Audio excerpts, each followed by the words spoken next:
Рады вас приветствовать. Хайбулан. Да, мы с вами видим.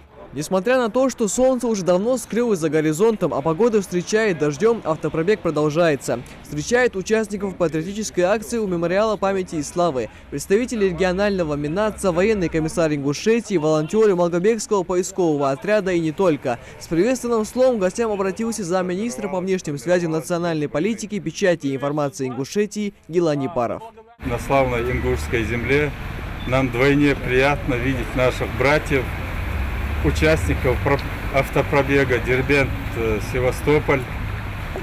Автопробег посвящен боевому пути 345-й стрелковой дивизии, которая сформировалась в годы войны в Дербенте.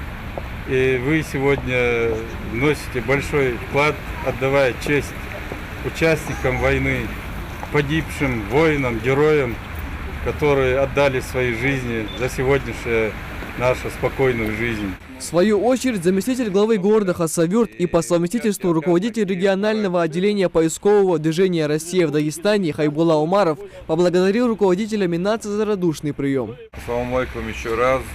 Огромное спасибо за тот прием, который сегодня наши братья ингуши нас встретили. Вам спасибо.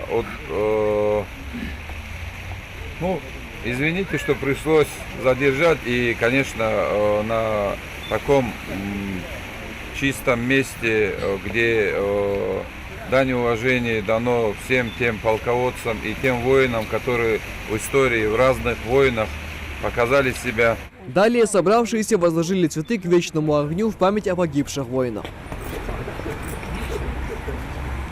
Автопробег, посвященный 345-й стрелковой дивизии и 75-летию освобождения города-героя Севастополя, в этом году проводится впервые. Идея у организаторов зародилась после находки археологов солдатской ложки с надписью «Дербент» при раскопках в Севастополе. Сперва это было участие нашего поискового отряда «Кавказ». На место гибели этой дивизии, это Мекензиевые горы при въезде в Севастополь, территория Севастополя.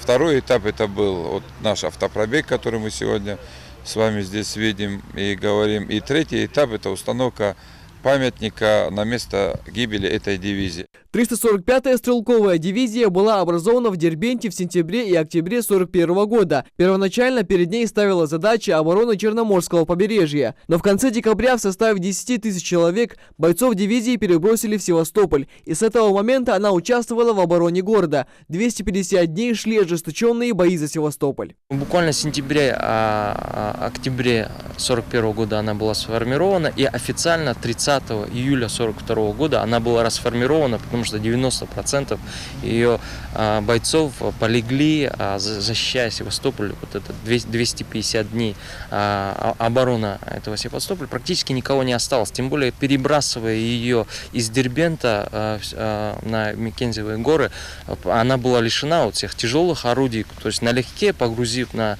несколько 5-6 теплоходов, насколько я знаю, ее перебросили туда, и практически вот за эти полгода ее не стало. 9955 человек, то есть такой интернациональный состав. Со дня окончания Великой Отечественной войны минуло 74 года. Эта война забрала близких у миллионов. Кто-то потерял отца, у кого-то без вести пропал дед или прадед. И многие даже не могут прийти на могилу. Неизвестно, где захоронены. Поисковые работы сегодня ведутся во всех уголках нашей страны, в том числе и в Малгобеке. А с недавнего времени поиски на Терском хребте ведутся совместно с работниками поискового отряда из Дагестана. Дело в том, что в Дагестане не было до прошлого года вообще поискового отряда. Они впервые приехали, созвонились со мной, приехали в Малгобек, захотели поучаствовать в поисковой экспедиции. Я такую возможность им предоставил в 2018 году. И они подняли первого своего бойца у нас в Малгобеке.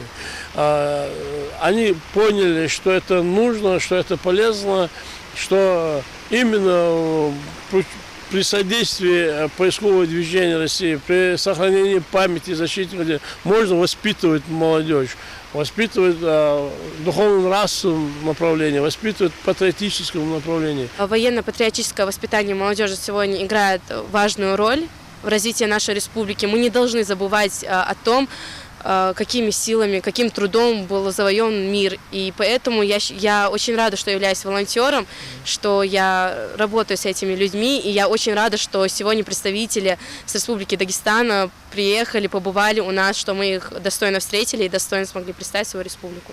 Первостепенными целями и задачами автопробега ставилось внесение в дело увековечения памяти воинов, павших, защищая родину от немецко-фашистских захватчиков, а также объединение усилий и возможностей сохранения памяти героев войны. В последнее время большое значение придается именно военно-патриотическому, духовно-нравственному воспитанию молодежи. Это все пример, это мы все осветим в средствах массовой информации, на телевидении. Это все достойный пример, чтобы чтили боевые подвиги отцов, наших старших, которые отдавали свои жизни. Участников автопробега ждут еще в 7 городах. По прибытию в Севастополь 9 мая они примут участие в акции «Бессмертный полк» и в Параде Победы. Микаэл Тангиев, Джамлял Тамасханов, Новости 24.